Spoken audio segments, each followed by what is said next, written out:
Welcome back everyone to Ancient Future 9, Ancient here. Now, the video is making the cut for today.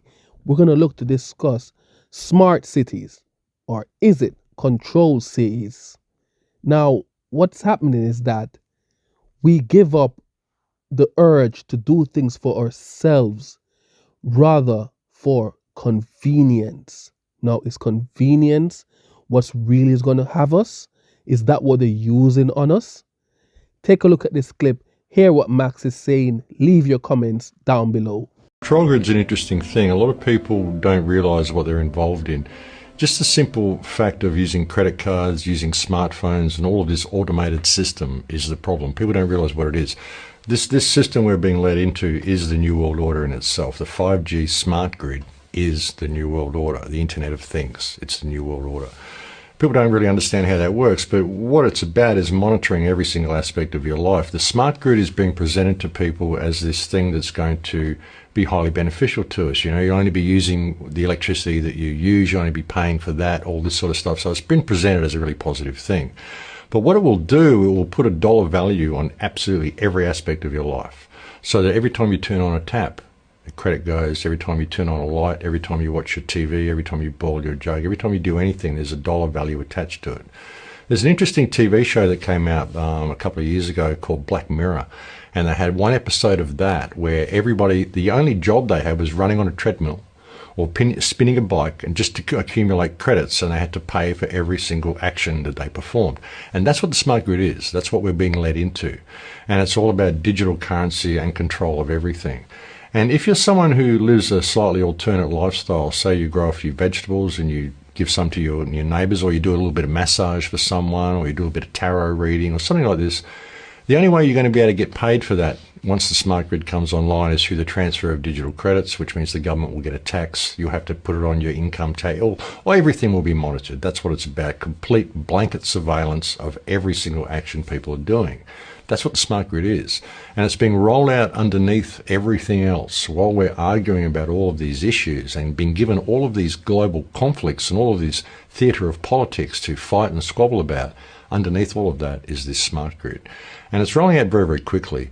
And the smart grid, the 5G grid, underlying that is the fact that the 5G system that they're using to run the smart grid, the Internet of Things, is also being used by the military. It's a military-grade technology. It's basically an active denial system. So the 5G grid not only will track everything you do, it can be used as a weapon. It can be used as a microwave cannon. It can be used to disable people, to track people. It can see through walls. It can see what you're carrying, whether you're carrying money, whether you're carrying a weapon, all of this sort of stuff. So it's very, very evasive. Plus it does all sorts of damage to us biologically. You know, it damages our cell structure, damages the cell structure of all food, changes the cell structure of everything that it comes into contact with. And the 5G system will be a blanket system, blanket wave of communication. You know, we've got situations now where you lose signal on your mobile phone if you move too far away from a tower. That won't happen with the 5G. It will be everywhere, right across the country, in rural areas, everywhere you'll be able to get perfect signal. So everyone's going to kind of welcome this, but they don't realise what it is. It's about everything talking to everything else and everything tracking everything else. And also with the smart grid, it turns virtually every smart appliance into a surveillance system. There's been a new law passed in Australia where police have just been given the permission to tune into smart devices and listen to what's going on in people's homes. They can tune into your refrigerator. A lot of people don't realise your smart fridge has a microphone. They can tune in and listen to the conversations you're having in your kitchen. So anybody who's targeted for any reason at all, if they've got suspicions about anybody, they can just tune in, listen to their devices, their mobile phones, their refrigerators, their televisions, turn their cameras on, watch them through the television. All the stuff that they're doing. This is what the smart grid is. And this is being rolled out underneath everything. And we've got so many people distracted on so many issues trying to address the government corruption and all of this stuff. They're not realising that this is all rolling out. And in another 3 or 4 to 5 years, they're just going to wake up and go, what happened? How did I suddenly find myself in this digital prison?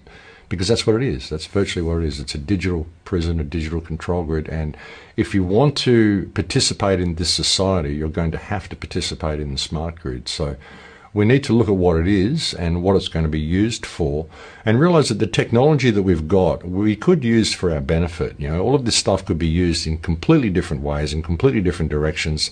A smart grid could be used to the great benefit of mankind, and it's being presented in that way.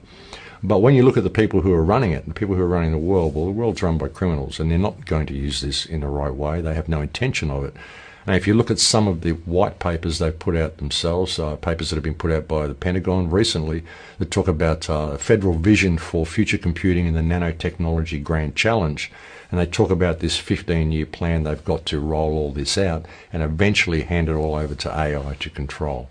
And when we get to that point, then we've got the entire human experience being controlled by a machine, which will dictate everything according to an economic value and dictate everybody's value according to their economic worth. So this is a very, very bad situation for mankind to be led into under the guise of convenience and making our lives easier. It's really not going to do that at all. Well, they're doing it through the Internet of Things is how it's all being rolled out, you know. And basically, what is essential for the whole thing to happen is digital currency. They've got to digitize currency, remove all cash from the system, and you're getting that here in Denmark. We were discussing with people today. You can only ride the trains. You've got to pay for it with your mobile phone. What if you don't have a mobile phone? And if you don't log on, you've got to log on to the train, and then if you don't log off when you get off the train, it keeps taking your money. And suddenly your account has been depleted because you forgot to log off when you get off the train. Now, they could make all these sorts of things convenient. Now, you could pay for that and it could just gauge your trip. You didn't have to log off. But they do that so that it depletes your account so that people want the smart grid. They make all these inconveniences. They put all these systems in place and make it inconvenient for you. You could forget to log off. You could forget to swipe your card when you leave the train. So suddenly all your money's gone. So they put these situations in place to make people want this grid to come online. Recently, when I came to check into the United States, I got to the passport counter. 16 counters there. 2 of them were open. 4 aeroplanes arrived, 1,200 people waiting to get through. 2 passport counters. Took us 2.5 hours to get our passports stamped.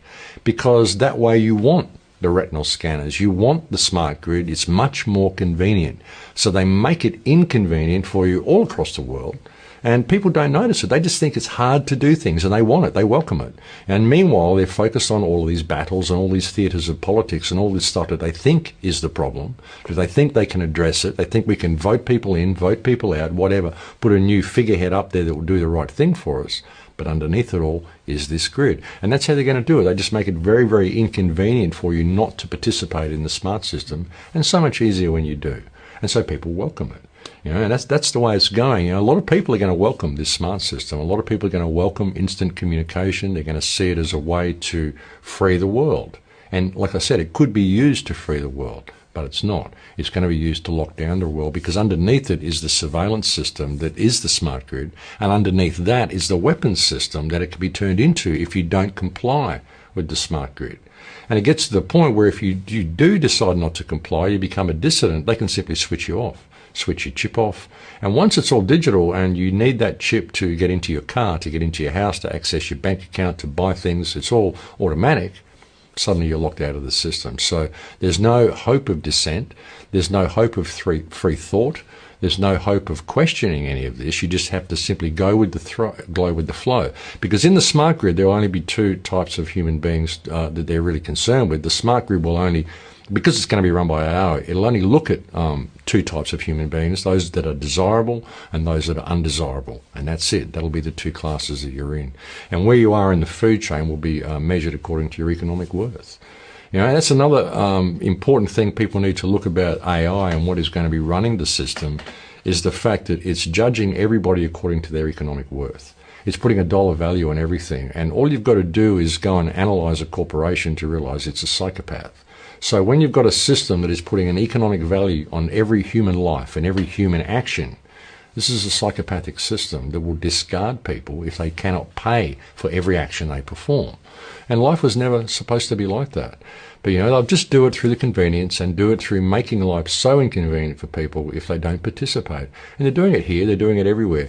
Every country that I go to, I can see elements leading towards a cashless society. And it's being done under the guise of convenience, but that is the catalyst that's going to hold it all together. This is why I encourage people to use cash all the time. I don't shop with credit cards, and I don't own a smartphone. And that's a hard thing for people. They run their lives off their smartphone. I still use a laptop, an old laptop with an old Windows installation on it. I don't use Windows 10. Any of these new surveillance systems, I just don't participate in it. That's the only way we're going to stop it, is by people not participating in it. But unfortunately they are, because they want their life to be more convenient. When people look at AI... Thank you for watching. Like what Max said, what the system is doing, it's putting in all of these inconvenience, so you, the customer, you, the people, get up and actually ask, oh, we need this to make our lives easier so things can move more smooth. And you think that, yes, it's an innovation, when all along it's a part of their bigger plan to bring in all of these smart systems so they have more control over you. When you go to the airport, there's like 2 passport terminals. You're waiting for 2 hours before they stamp your passport and you can collect your bag and be on your merry way. However, it's not a problem for them to put 10 counters there and to make it a lot more faster. You could get served within 10 minutes. But no, they deliberately do these things so you will in return depend on these new so-called, and I quote, innovation. Thank you for listening to Asian Future 9.